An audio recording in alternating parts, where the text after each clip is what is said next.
Your Excellencies, distinguished guests, and our Nepali brothers and sisters who has been earning livelihood in Oman. You are far away from your country, the country where Buddha was born, the country where we are proud of being the founder, the instigator of the world peace. But when we think of the Buddha himself, who was a Nepali, who was born in Nepal in Lumbini, we may be very proud being a Buddhist. We might be very proud having the same nationality as the world's greatest thinker as a Buddha. And the Buddha is not only regarded as the founder of Buddhism, as many of us might think. The very important thing about being a Buddha himself is, in fact, nothing to do with religions at all. Buddha is a symbolic. Buddha is a symbolic achievement that every one of us can achieve. The same achievement just as Prince Siddhartha of Nepal achieved as the world religious founder called Buddha. As I said, Buddha might be nothing to do with religion because the Buddha Jayanti or the Vaishak Day, which His Excellencies kindly organized for all our brother and sister living in Oman, which His Excellency kindly organized Buddha Jayanti for all of us who have been earning our livelihood in hardship in Oman. This is not just only festival in a sense. We might think that it is the Nepalese embassy who is doing this favor. In fact, many countries around the world, be a Buddhist or Buddhist alike, or even a non-Buddhist, they all celebrate Buddha Jayanti, Vaishaka Puja Day in Thailand or Vaishak Day internationally. You might heard that since 1999, it was the General Assembly of United Nations who recognized the Vaishak Day as International Day of Vaishak or United Nations Day of Vaishak, which means that regardless of religious affiliation, everyone in this world, all UN-related regional offices are requested, allowed to celebrate the Vaishak Day in their own offices. It is not only for Buddhists anymore. It has been celebrated as an international or world festival per se. Therefore, we might be able to see the importance of the Buddha's birth in that sense. We might think that Buddha's birth is only important for Buddhists, but these days, in this modern age, what we see that the Buddha's message is universal. And the Buddha's message, what we call Dharma, is so appealing to the modern world that even the scientific world is very appreciative of these messages of the Buddha who was born in Nepal. So, I am very thankful for His Excellency who find this opportunity to at least come together to remind, to think of our great man, a Nepali prince, the Buddha, today. It was on full moon day of May or full moon day of Vaishak month was very important day about 2,600 years ago. Because it was a day that Prince Siddhartha from Kapilavastu, Nepal, were born in Lumbini Garden, which is also in Nepal. It was on the full moon day of May that Prince Siddhartha appeared in this world as a human, just like any one of us in Lumbini Garden.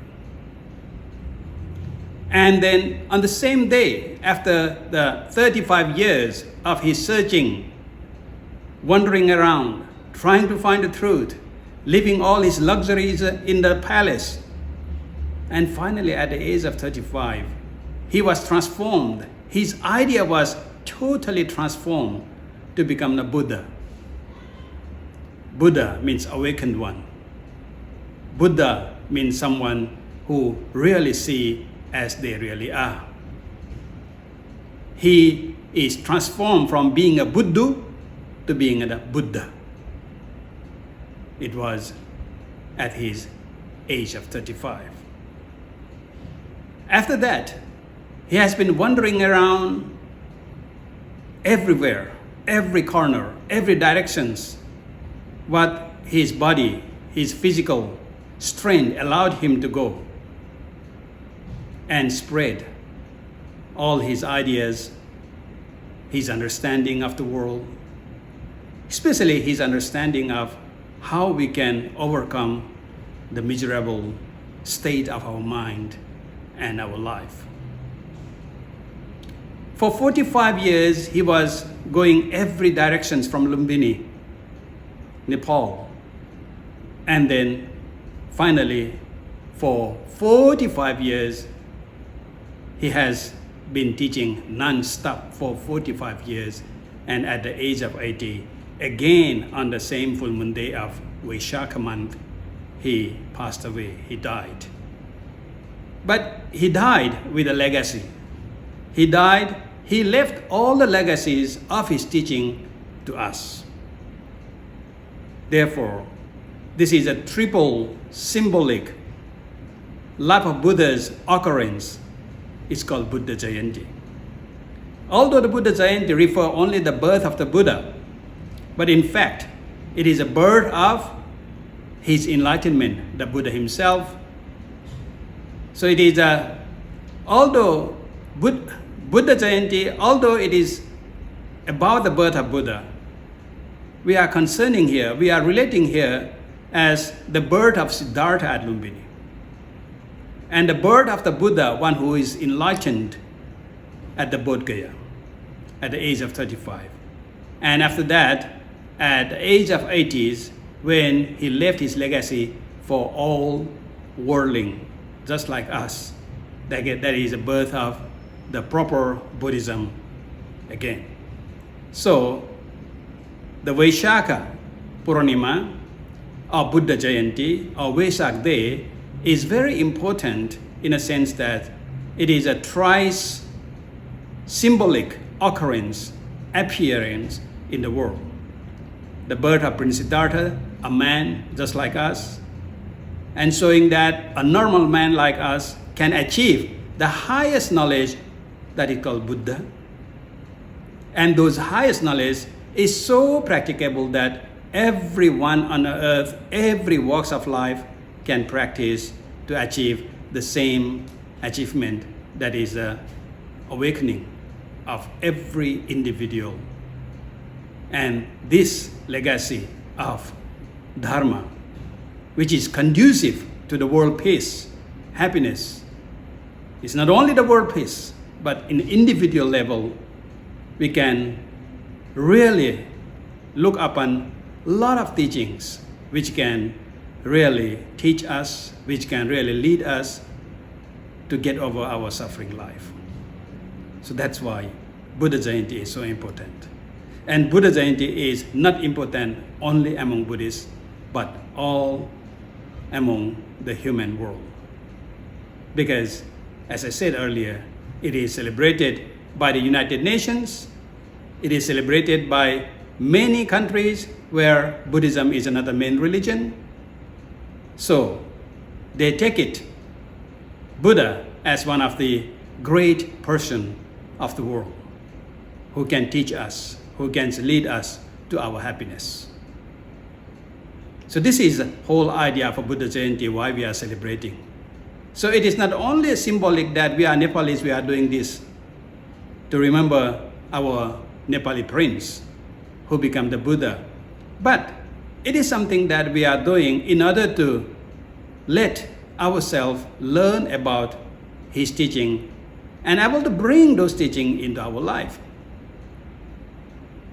As far as I understood, our Dajubai Didibahiniharu, our brothers and sisters who have been coming all the way from Nepal, leaving all the relatives, families behind, and you are here in Oman for your livelihood, hoping that you can get some job, hoping that you can earn some money and share that money with your families, with your relatives, so that they can live happily.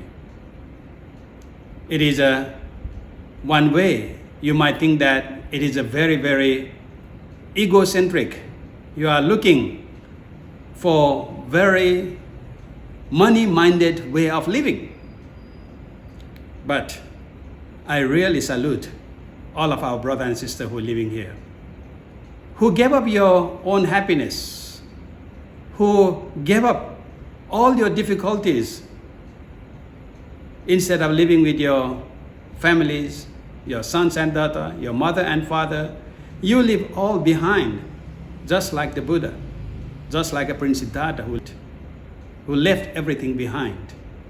And you are here to earn your life.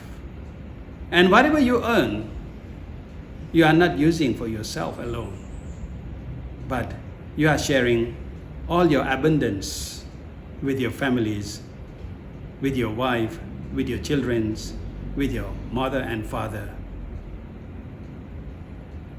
What basically you are doing is that you are sacrificing your happiness for happiness of others. They are the families and your close relatives. So this is something we are doing as a practice of dharma. Of course, from economical side, we might say that we are economic mind. But I see differently. Of course, money is important because without money, the things cannot be purchased. And we are here thinking that that money can help to extend our happiness among our families and yourself. But the one thing is that money sometimes misleads us. We might understand that money is everything. Money is God. I still remember one of the saying in Nepal, saying that even the god Shiva, if the god Shiva sees the money, his third eye will open. So sometimes the money is so bad in that sense that it destroys the whole idea of humanity. So therefore, earning is very important, but we have to think, according to the teaching of the Buddha, that how do we mindfully earn our living? How do we earn our life so that it is not only earning, but you don't fail to be victims of that earning? We might see some of our friends who came all the way here and didn't went back to their homeland, Nepal. Somebody died during their pursuit for money, pursuit for livelihood. So sad that. Because sometimes we are pressured we are stressed, we are anxious with our life in foreign land. We gave up everything. We left all our luxury behind, hoping that we might get something out which is better for us and our families, and of course our country as well. But when we study Buddhism, we have to balance that very idea. True, it is us, it is you, who is the main vehicle, who is the main mechanism in making this world, making your family, making Nepal prosperous. But we have to think that not in the cost of our life, not in the cost of our own miserable suffering until we can't tolerate. So we have to be always think, because things is started from each individual, just like all our brothers and sisters who is attending this ceremony. Because we exist here, so our relative is relevant, our embassy is relevant, our ambassador is relevant, because we exist, because you are here sitting in this ceremonial ground, in this hall.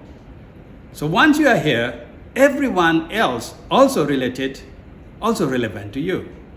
Unlike if you are living in your own room, locked up, maybe all other things can be shut down. But that is not a human nature. Human nature is that we have to become a part and parcel. The whole idea of a part and parcel is actually the word Bhagawan in Nepali, or Bhagawa in Pali. When we say that Bhagavan Buddha, when we say that Bhagavan, whatever Bhagavan, actually Bhagavan is not a God as we understood. The word Bhagavana is from the word Bhaga, which means that one who understands that we are part and parcel of others. So it means that there is no such thing as I. There is no such thing as ego.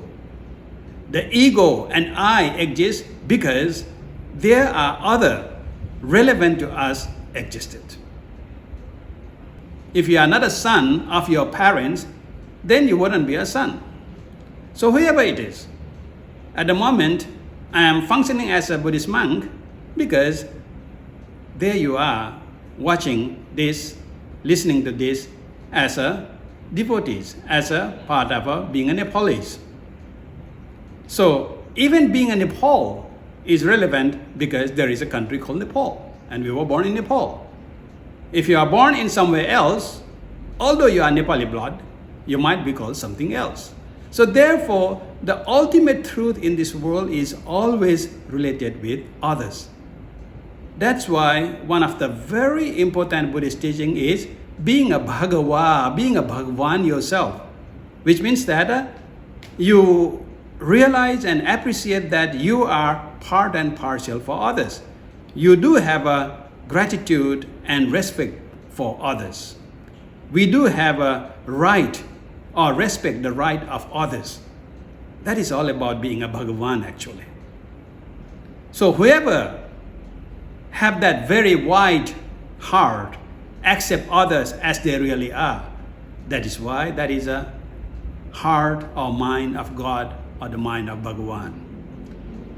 From Buddhist point of view, the God is not somewhere in heaven. From Buddhist point of view, God is something you create yourself. You can become a God. When we do a lot of things, we might see in our society, when somebody did very good thing, we say, oh, dhanya, dhanya. It is just like a Bhagavan, you see. So Bhagavan is not out there for prayer. From Buddhist point of view, Bhagavan is something you create, you make it, you do it. And that's why Buddha Jayanti is very important, that we are reminded by the incident of the Buddha that although we were born as a human, but we can do something just like a Bhagavan, just like a Buddha, the enlightened one. So therefore, the Buddha Jayanti is sometime, we call it as a day of human independence. Because before that, we might, even these days, we all know that we are dependent on God, we are dependent on something which is not visible, not feasible, we don't see where it is, but we have fear, we're scared. But Buddha says that no, everything happens because of our karma. We did it. We did it ourselves. That's why we are facing all those results of our actions. Actions come after reactions. Reaction is the action. So therefore, it is a karma, and karma phala is something we can do it ourselves, we can avoid it ourselves, we can make it better ourselves, or we can make it worse ourselves. The choice is yours. That is Buddha's independence, which gave on the Buddha Jayanti the symbolic idea of the Buddha's birth. Therefore, how we choose or how we practice that independence is called dharma. I guess in your case, I'm sure that you are very anxious. You are very stressed out in your job, in your way of finding the money, in your earning your livelihood. Of course, anxious or anxiety become part of who we are when we work hard. In fact, if you understand the anxiety, where it comes from, it is very easy to deal with that. Because anxiety or anxious is the result of our expectation. One of the Buddha's idea, one of the Buddha's teaching, he said that Buddha asks us to live at present. Or the more better word is to be mindful or mindfulness. To be at present. Because in generally, we love to live at the past, or we love to live in the future. So whatever happened, you are always saying that, oh, I shouldn't say that, I should not have done that, I should not, been there, I should not go there. So everything has already passed. There's nothing can be changed, but you are very anxious. You are worrying about something which cannot be changed. And that is a cause of anxiety. Another cause of anxiety, again beyond your own capacity to control over it. That is to think about future. If I will earn this amount of money, I can do that. If I can do, if I am there, I can do that. If I am there, I will have, marry this girl or that boy, whatever it is. You are always thinking which is unthinkable of the future, which is not there yet. So these are the cause of anxiety. So that's why you are stressed out, because you forget to live in present. You are always indulged with the past or future which is beyond your control. So one of the things in the Buddha Jayanti, I would like to emphasize that how we use Buddha Jayanti as a technique for us to live happily is that you might be able to think of your past or future, but just as a planning, just to be aware, but not to be attached with it. You might just plan that, okay, in 10 days what you are doing, but you shouldn't fix onto that plan, because things are changing all the time. That is one of the Buddha's teaching, that the Buddha's dharma is anitya, or impermanence. Everything are impermanent. Sounds very bad, but that is a fact. Because things are impermanent, and that's why we call development. Whatever we call develop, because it is going according to the nature of impermanent. It's always changing. So if it doesn't change, we don't call it develop. So we have to accept the changes. We have to be ready to all kind of changing which might come to in our life. Things are beyond our control. We might think that Our body is our body. We might control our body. Can we? If I say that this is my finger, yes, this is my fingers, of course. But if this is my finger, can I control over this my finger or not? If I raise my finger like this for, let's say, for 5 minutes, maybe I can. But if I ask that, let it extend to 10 minutes, can you keep your hand, your finger straight like this for 10 minutes consecutively? Then you find that it is not possible. So what about 1 hour? What about 2 hours? What about next day? What about next month? What about next year? So by nature, things are always impermanent. And if you are still holding on to this, if you say that, I like my glass, this one so much, this is very, very beneficial, this is very, very practical. But if I hold on to this like this for 5 minutes, might be I can hold it. If I have to hold it like this for 10 minutes, I'm not sure whether I can hold it for that long or not. And what about 1 month, 2 months? If I'm holding, what happened? I'm become a stupid monk because I don't know how to let go. I'm clinging onto it. And then by the action of clinging, I'm suffering of that. So Buddha's simple idea is that things are changing and we have to change accordingly. So once we change accordingly, we don't feel that we are painful. We don't feel that we are anxious because whatever change, we change accordingly. Basically, we are always adaptable to the surroundings. So that is one very practical technique which Buddha gave us, that to live in present mindfully. If you live in at present mindfully, so you have to think, okay, what I'm doing now? At the moment, you are listening to me. So listening carefully. Put all your concentration on this listening. Put your concentration on this watching this. But if you are thinking of your work, if you are thinking of your relative, if you are thinking of your wife, have sons and daughter or husband, my voice get into the ears, but not the essence. It's just only the noise.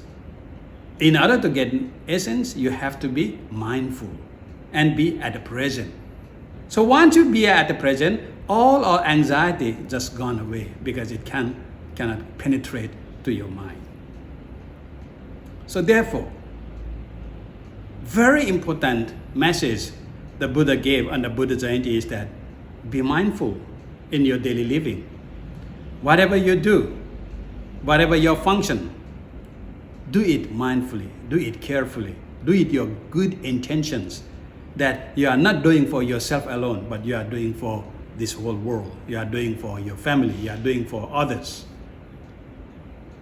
Once you are able to open your mind and then accept whatever the situations going around, you become adaptable to the things, then that is what we call happiness arise.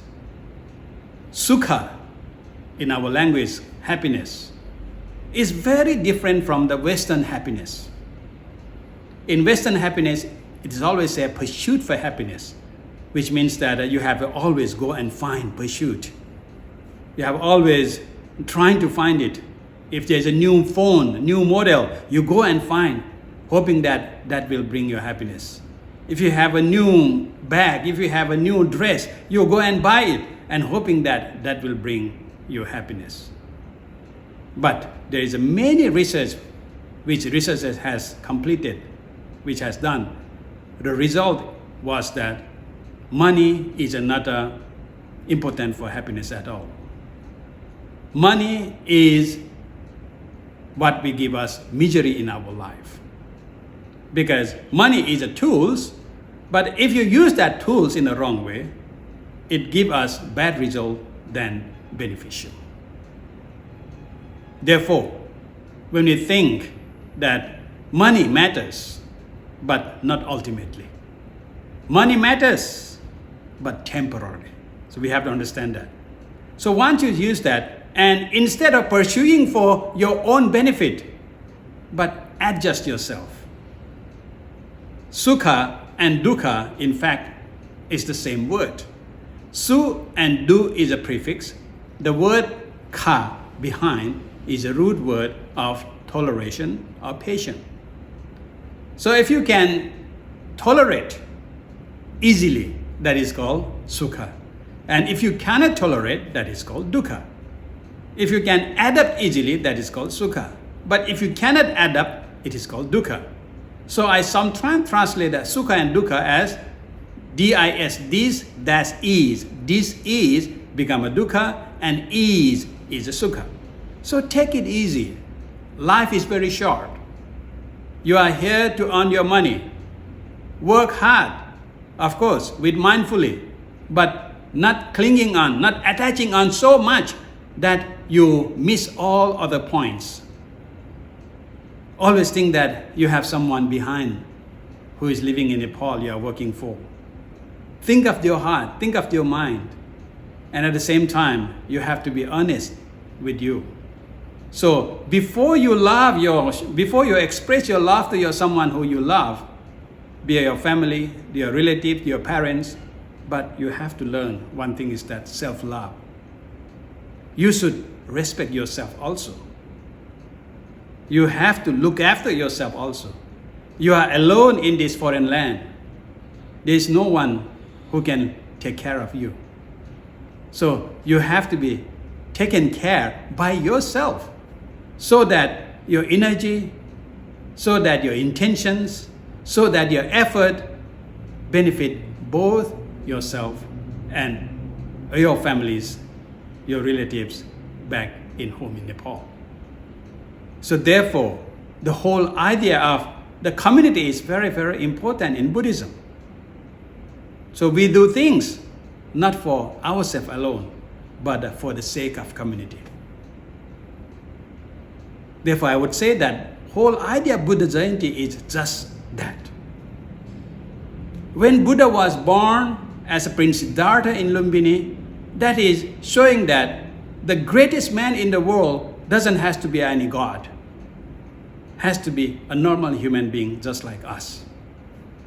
But with his effort, but with our effort, we can transform from being a normal human to be somebody who is beneficial to your families and to the world. How? By understanding the nature, the dharma. By understanding our mind, by understanding yourself. That is a bodhijnana, that is the enlightenment of the Vaishak Purnima.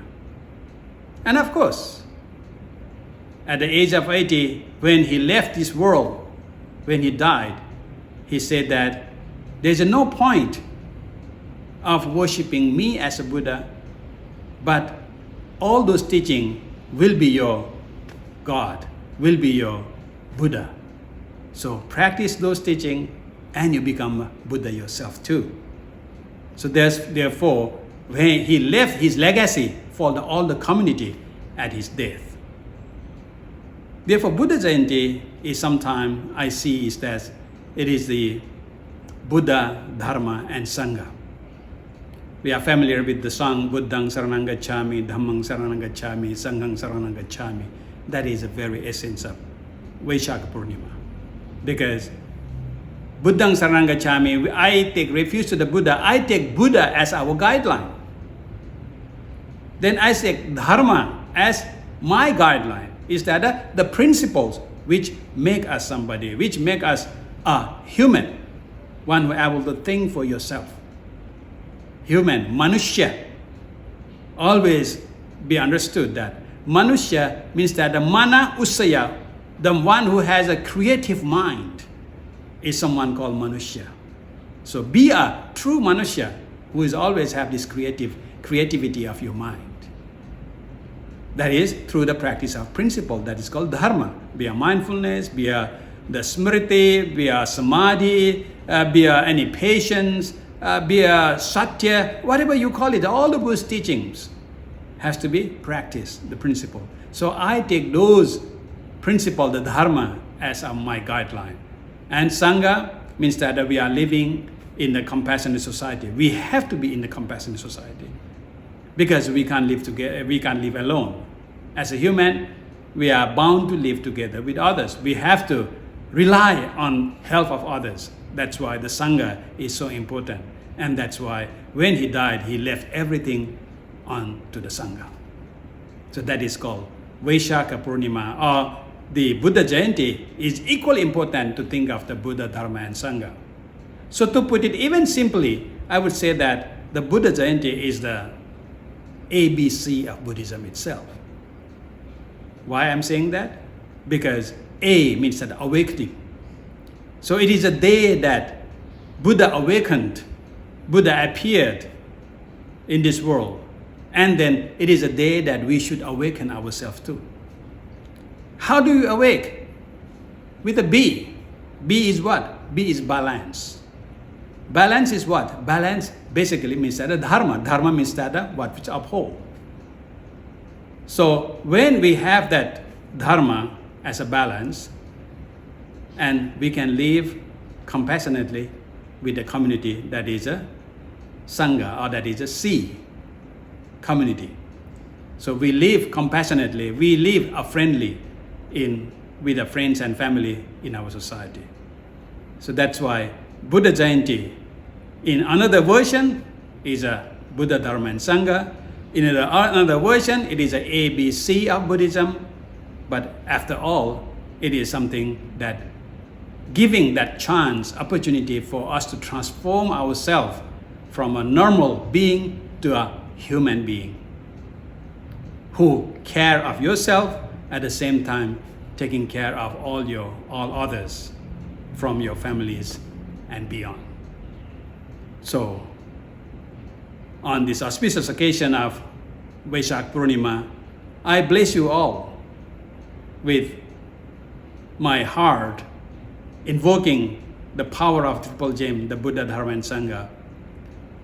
Bless you to live happily, successfully, and with good health, pursuing what you are pursuing for may be success in very soon, so that you can go back and rejoin with your family back home in Nepal, and we can really feel that proud of being a Nepali who are sharing the same nationality as the Buddha. Happy Buddha Jayanti. Thank you.